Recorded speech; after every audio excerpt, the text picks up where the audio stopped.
was actually wondering how you feel about the current debate going on between the gender term, or whether a maker is a gendered term, and are crafters and makers the same? Like, I don't like seeing the division between maker and crafter, between the sexes within the maker community and culture. To me, it seems to be kind of like these boundaries that are just holding us back.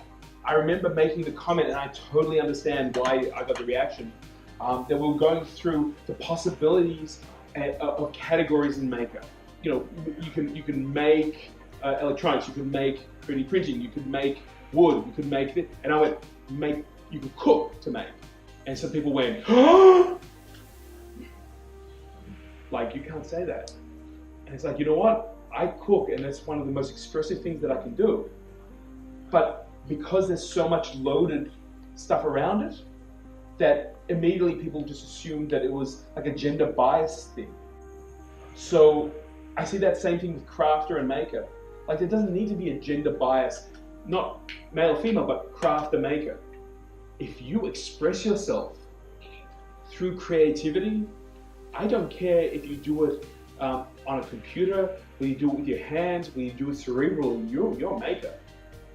I had this whole conversation with a lot of people about Makers Monday. People are like, I'm a writer, I'm not a maker. I said, absolutely you are. You know, it's not just electronics or woodworking that's maker culture. It's the ability to take a workflow and hone it to a point where you don't have to worry about the workflow, you're now expressing yourself through it. So, you know, I get challenged by this all the time. People go, oh, no, you know, you're not a maker, or you're a crafter, or you know, there are groups, and again, I'm all for being able to really support people who are not familiar or comfortable within the traditional kind of maker crafts, because let's be honest about it. If you were a woodworker or you were a metal worker, or all that, it's a very traditionally male-dominated space. This week, the maker who was, it'll be Monday, but the last week was a woman called Barbie the Welder. And Barb is in America, and she welds and she makes metal sculptures, and she's a full-time metal fabricator. And in the interview, she said the reason I got into this was I was watching a movie, I think it was Castaway, and I think there's a scene there where people were welding full-size angels, and she goes, that spoke to my soul, I had to do it. And I'm like, you know, how many female welders do we know in the world?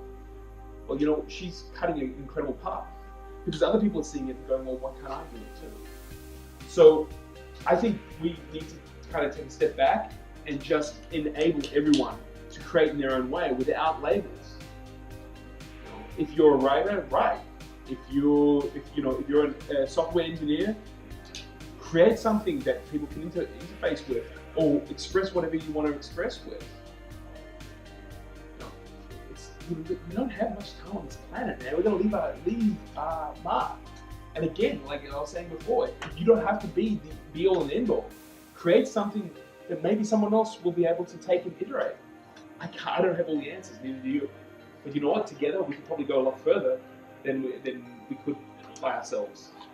Does that answer? Yeah. It's long-winded, but I think I warned you, it's a bit of an emotional topic.